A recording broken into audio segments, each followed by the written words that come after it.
प्यारे बच्चों, कैसे हो आप सभी। आशा करती हूँ कि आप सभी स्वस्थ होंगे और खुशहाल होंगे। चलिए बच्चों, हम अपनी आज की वर्कशीट जो कि है कक्षा 1 विषय पर्यावरण अध्ययन, उपविषय हमारे आश्रय को सॉल्व करते हैं। तो बच्चों, सबसे पहले आप लोगों को इस कार्य पत्रिका में अपना नाम लिखना है, उसके बाद दिनांक लिखनी है। दिनांक आज की है 11 अगस्त 2021। तो इस प्रकार आप दिनांक लिखोगे। तो बेटा, आज का हमारा उपविषय जो है हमारे आश्रय। आश्रय क्या होता है, क्या आप लोग बता सकते हो। आश्रय होता है हमारा घर, हमारा घर या फिर जहाँ हम कहीं रहते हैं। घर या जहाँ रहते हैं, वो आश्रय कहीं भी हो सकता है जहाँ रहते हैं।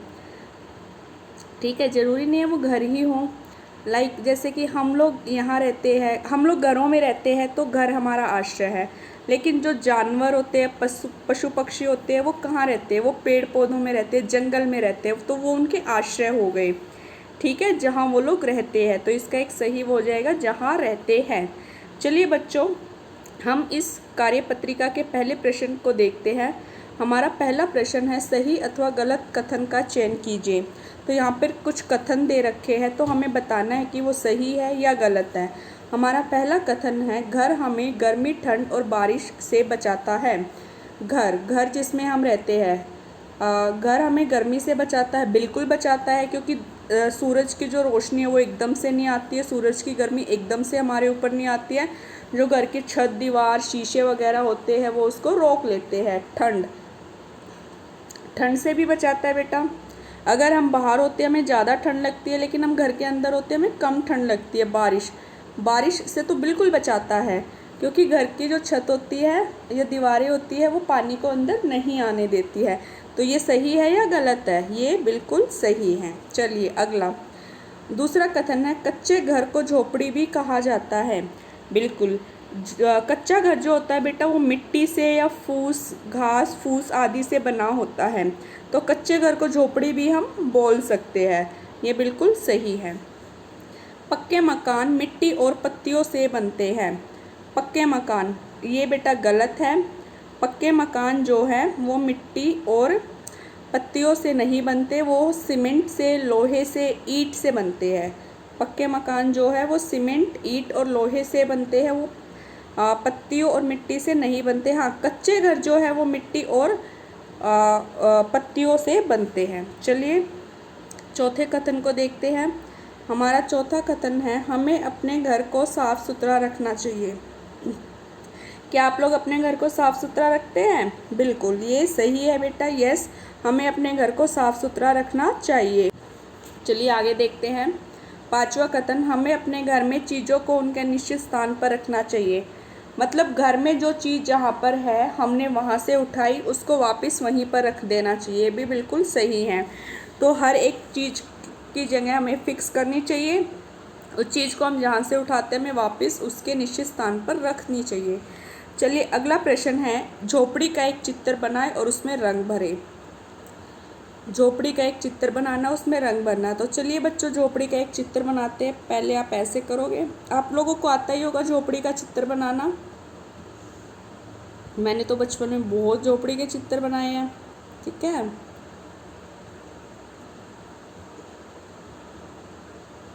ये झोपड़ी का दरवाज़ा हो गया जिससे हम अंदर जाएंगे। ठीक है, ये झोपड़ी में हम एक खिड़की भी बना देते हैं। ठीक है, कि झोपड़ी में से हम लोग बाहर भी देख सकते हैं। तो झोपड़ी में आप लोग कुछ डिज़ाइन भी करना चाहो तो डिज़ाइन भी कर सकते हो। ठीक है, ये मैंने बता दिया है। यहाँ पे भी एक छोटी सी खिड़की लगा देते हैं बेटा झोपड़ी में देखने के लिए। तो इसमें आप लोगों को रंग करने हैं। ठीक है, तो मतलब आप अपने अकॉर्डिंग भी कलर कर सकते हैं। मैं यहाँ पर अपने अकॉर्डिंग यहाँ पर रंग कर रही हूँ। ठीक है बच्चों, तो आप लोग अपने अकॉर्डिंग यहाँ पर रंग कर लेना जैसे आपको सुंदर लगे। आप किसी भी प्रकार के रंगों का यूज़ यहाँ पे कर सकते हैं। ओके,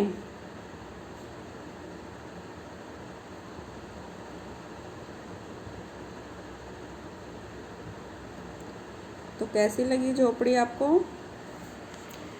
चलिए आप अपने अकॉर्डिंग भी अपनी झोपड़ी बना सकते हो, उसमें सुंदर सुंदर रंग भर सकते हैं। चलिए आगे बढ़ते हैं। अगला प्रश्न है, नीचे दी गई तस्वीरों को देखो और घरों के नाम बताओ।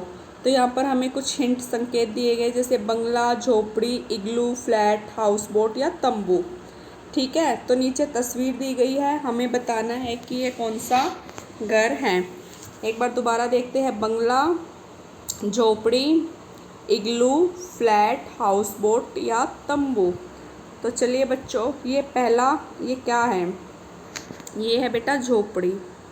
तो झोपड़ी कैसे लिखेंगे, झ ओ प ड और बड़े ई की मात्रा।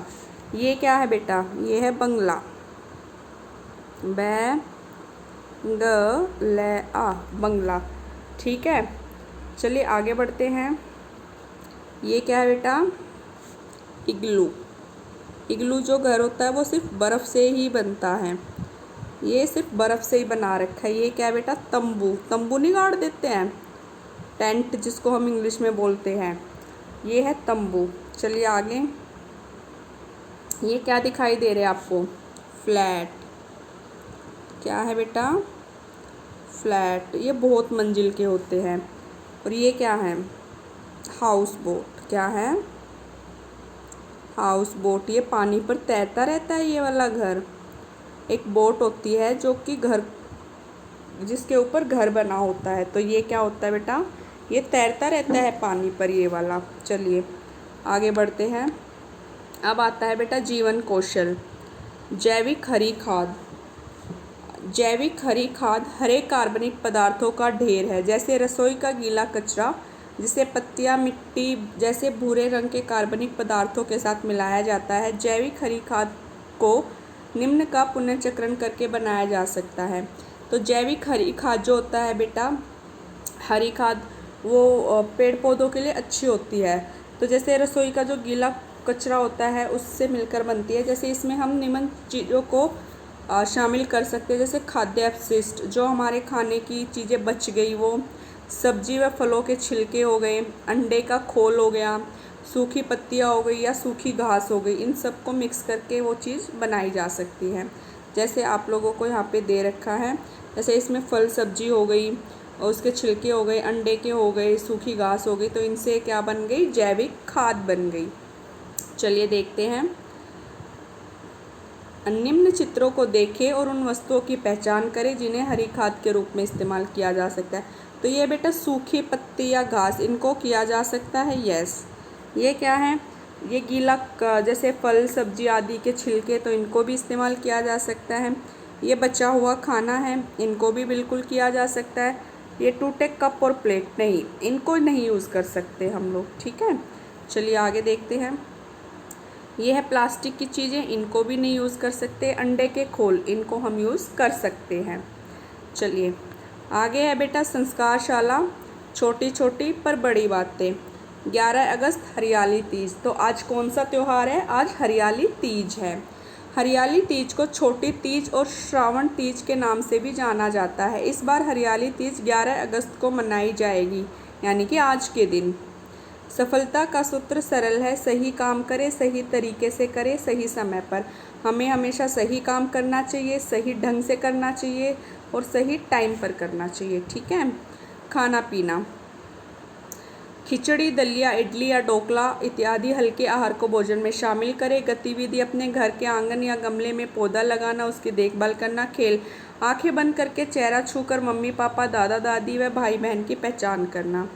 दैनिक दिनचर्या, जो कि आपकी डेली की वर्कशीट में आता है बेटा। निम्न आदतों को अपनी दिनचर्या में शामिल करें। डेली अपने मम्मी पापा को गुड मॉर्निंग विश करना है, 2 बार दिन में ब्रश करना है, डेली नहाना है, खूब पानी पीना, संतुलित आहार लेना, अपने चेहरे को छूने से बचे, अपने हाथों को बार बार धोए, अपना होमवर्क टाइम पर पूरा करें। तो आशा करती हूँ कि आप सभी को यह वर्कशीट समझ आई होगी। चलिए बच्चों, आप इसको एक बार दोबारा से देखिए और स्वयं से हल करने का प्रयास कीजिए। Thank you.